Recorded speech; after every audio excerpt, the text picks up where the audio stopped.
Diqqat! O'zbekiston fuqarolariga tezkor xabari. Gidrometeorologiya xizmati agentligi o'zbekistonliklarga 10, 11 va 12 yanvar kunlari kutilayotgan tezkor ob-havo prognozini e'lon qildi.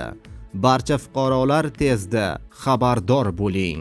Assalomu alaykum, hurmatli tomoshabinlar, tezkor yangiliklardan birinchilardan bo'lib xabardor bo'lishni istasangiz, videorolik ostiga like tugmachasini bosib qo'yishni unutmang.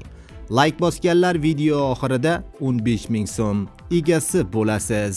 Qoraqalpog'iston Respublikasi va Xorazm viloyatida yog'ingarchilik kutilmaydi. Faqat 11 yanvar kuni ba'zi joylarga yomg'ir, qor bo'ladi. Ayrim joylarga tuman tushadi. Havo harorati 10-11 yanvar kuni kechasi 05 daraja sovuq, 12-13 yanvar kuni kechasi 2 daraja sovuq, kunduzi 5-10 daraja iliq bo'ladi. Buxoro va Navoiy viloyatida yog'ingarchilik bo'lmaydi, faqatgina 11 yanvar kuni ba'zi joylarga biroz yomg'ir yog'ishi mumkin. Ayrim joylarga tuman tushadi. 10 yanvar kuni havo harorati kechasi 05 daraja iliq, 11-13 yanvar kunlari kechasi 2-7 daraja iliq, kunduz kunlari 11-16 daraja iliq bo'ladi. Toshkent, Samarqand, Jizzax, Sirdaryo viloyatida havo bulutli bo'ladi, yog'ingarchilik kutilmaydi. Faqatgina 12 yanvar kuni ayrim joylarga biroz yomg'ir yog'ishi mumkin. Ba'zi joylarga tuman tushadi. Havo harorati 10 yanvar kuni kechasi 05 daraja iliq, ba'zi joylarda 2 daraja sovuq bo'ladi. 11-12 yanvar kuni kechasi 05 daraja iliq, kunduz kunlari esa 2-7 daraja iliq bo'ladi.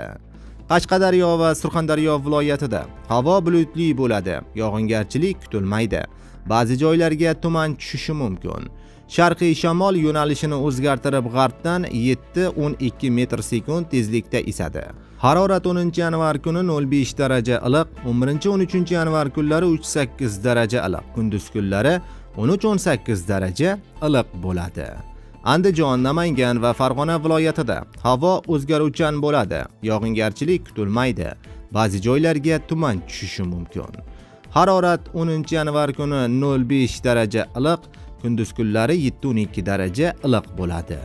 Respublikaning tog'oldi va tog'li hududlarida havo o'zgaruvchan bo'ladi, yog'ingarchilik kutilmaydi.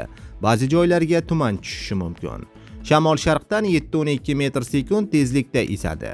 Harorat kechasi 2-7 daraja sovuq, kunduzi 2-7 daraja iliq, 7-12 daraja iliqqacha ko'tarilishi mumkin, deyiladi xabarda. Videoroliklarimiz keng tarqalib, barcha fuqarolarga yetib borishligi uchun like tugmachasini bosib qo'yishni unutmang.